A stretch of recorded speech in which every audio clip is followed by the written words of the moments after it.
Quiet Strength, Chapter 1. It was time. I figured I had waited long enough. Darkness had fallen on that winter evening, 2 days after our team's business had concluded for the season. The building was otherwise deserted as I pulled up and parked at the small wooden shack guarding the entrance to One Buccaneer Place. One Buck, as we called it, stood quiet. The one-story stucco and concrete block building was located on the edge of the Tampa International Airport.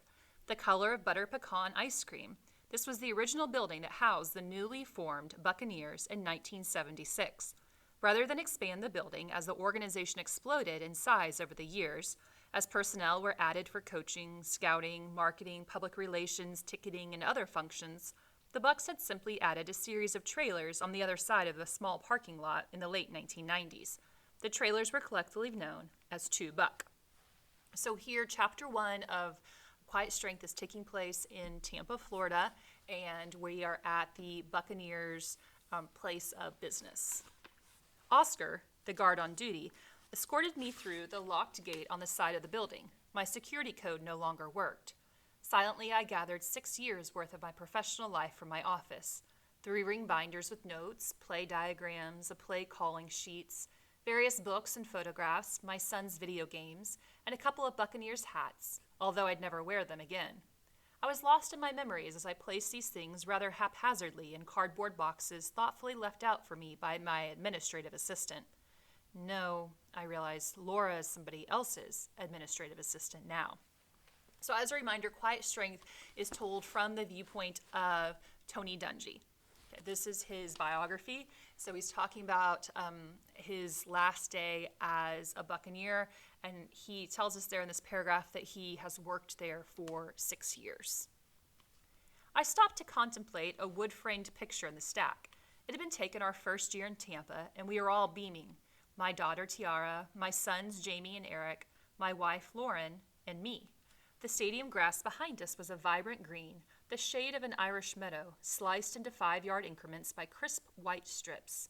A teeming throng of humanity dressed in orange and red and squinting into the unforgiving Florida sun filled the stands in the picture's background. The summer of 1996 had been a long time ago. Now, in the winter of 2002, that same Florida sky was dark, cold, and damp. The mist that had begun in the afternoon had turned to light drops. The weather mirrored my dark inner world on that night of January 14th. So we're in the present right now, and he has been let go from the Buccaneers, who he's worked for 6 years, and he's letting us know that this is taking place on January 14th, 2002. I finished packing the last of the items. Not that much, really. A few boxes stood by the door, ready to be carried home. Nothing else of note remained. That office of mine had been lived in pretty hard, I had to admit. Most of the homework completed by my sons, Jamie and Eric, over the previous 6 years had been done in there, and the office had seen countless games of catch, video game competitions, and other pursuits geared around young boys. I later learned that Rich McKay, general manager of the Bucks during my tenure as head coach, had asked the facility manager to clean and paint the office that week, noting that my replacement was about to move into an office that 2 boys had been living in every day for the last 6 years. As I wrapped things up, I noticed that the light drops falling outside had turned into a heavy rain. I should have just walked out, since by then it was getting late. Instead, I wandered out of my office and through the building, stopping in the coach's locker room. Standing in the middle of the room, I let my gaze sweep over the cramped, worn 12 by 15 room. I looked from locker to locker, reading some names, imagining others. Monty Kiffin, Chris Forrester, Clyde Christensen, Rod Marinelli. We had shared this locker room in many memories, these men and I. We had spent hours, weeks, and years together. These men had walked off the frozen, concrete, hard, synthetic turf in Philadelphia with me just 2 days earlier, their careers critically stung by the Bucks' 31-9 loss. So much had been at stake for all of us, and the players too, yet the outcome had never really been in doubt. It was a difficult season, punctuated by a painful ending. And now God had something different in mind for all of us. I tried to take solace in the things we had accomplished together. 3 straight playoff appearances, more wins than any other staff in team history, but they seemed hollow, even within me. I stared at the lockers, the enormity of the moment suddenly overwhelming as I remembered the names of guys long gone from my staff. Lovie Smith, Herm Edwards, Mike Shula. So here we learn that Tony Dungy was the head coach for the Tampa Buccaneers, and he was let go after 6 years of working for them. And he's reminiscing on all the great things they did, right? He says 3 straight playoff appearances, more wins than any other staff in team history, and yet they had a bad last season and a really bad final game, right? A 31-9 loss. And so he has been let go. The prognosticators had been circling for weeks, and amid season-long rumors that a new head coach was being courted, their speculations had finally become reality. I had been fired. Many of the assistant coaches, maybe all of them, would be let go as well. They would all come out fine. I knew that. But I also ached for the inevitable pain I knew they would face as they dealt with the uncertainty of their futures, that their children would face when they were uprooted from their schools, that their wives would face when ripped from their support systems. Joe Barry, Mike Tomlin, Alan Williams, Jim Caldwell. These men had just come that year. Why did they have to go? It was hard to figure. My family had come to Tampa for a reason. God had led us here, opened the doors that we didn't expect would be open, and allowed us to connect deeply with this community. But for what purpose? Not football, apparently. I felt certain that the Buccaneers were my best, and possibly last, chance to lead an NFL team. For whatever reason, God had closed the door. For what? Possibly some sort of ministry. I was heavily involved in the All-Pro Dad organization and Abe Brown's prison ministry, both based in Tampa, as well as our church, Idlewild Baptist Central. Maybe God was trying to turn my focus toward those.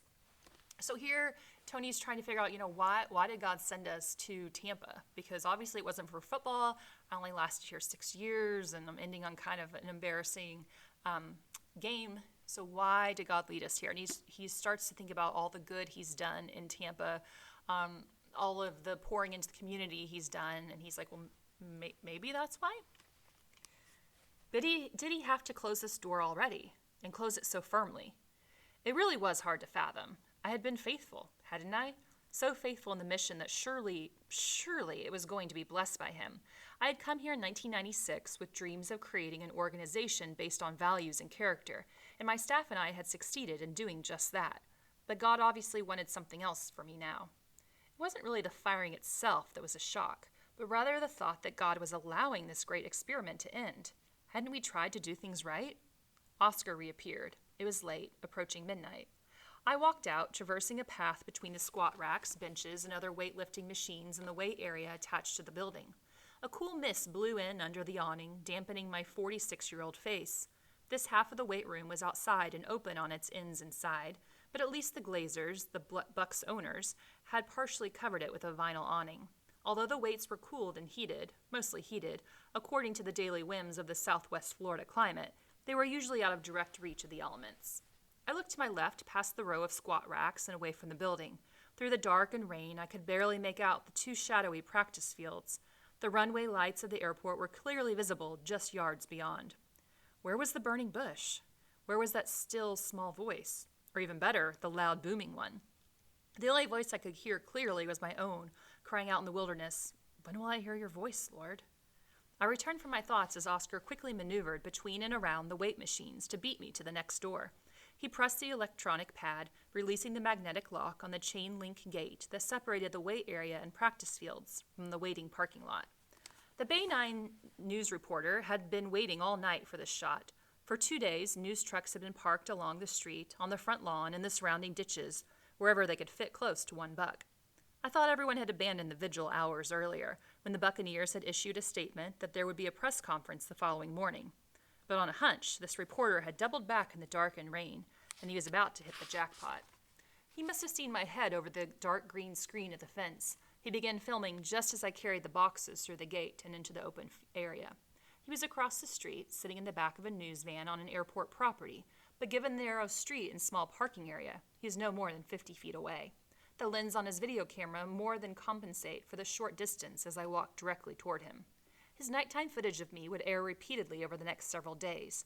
Everyone in the Tampa viewing area would have multiple opportunities to see Tony Dungy, former head coach of the Tampa Bay Buccaneers, placing boxes into his SUV in the pouring rain. As I drove away from one buck, I knew that my real and painful experience of being fired was an all too common part of the human condition in the young 21st century. I reminded myself that it was temporary. I took comfort in the knowledge that this too would pass. But my emotions were a mixture of peace and bewilderment with a swirl of unanswered questions. What's next? What could we have done differently? I kept driving across the Columbus Drive and up to Dale Mabry Highway. I went past Raymond James Stadium, where I'd experienced so many highs. Fittingly, it was now empty. As I reached Bears Avenue, I took a deep breath and let it out slowly. I kept reminding myself that I would move on, that things would turn out all right professionally, that Lauren and the children were resilient enough to handle all of this. And it was obvious to me that God had something else for us, or he wouldn't have closed off what we were doing with the Bucks. When will I hear your voice, Lord? Soon, I hope. I knew everything would ultimately be fine, but at that moment, on the rain-swept night of January 14th, 2002, my explorer and my spirits traveled under the same dark clouds. So this seems like a bad moment for him, right? One of his low moments of his life. He doesn't know what the Lord has next in store for him, but even through all the uncertainty, he's still talking. He's still praying to the Lord. What is your next step? What do you have in store for me?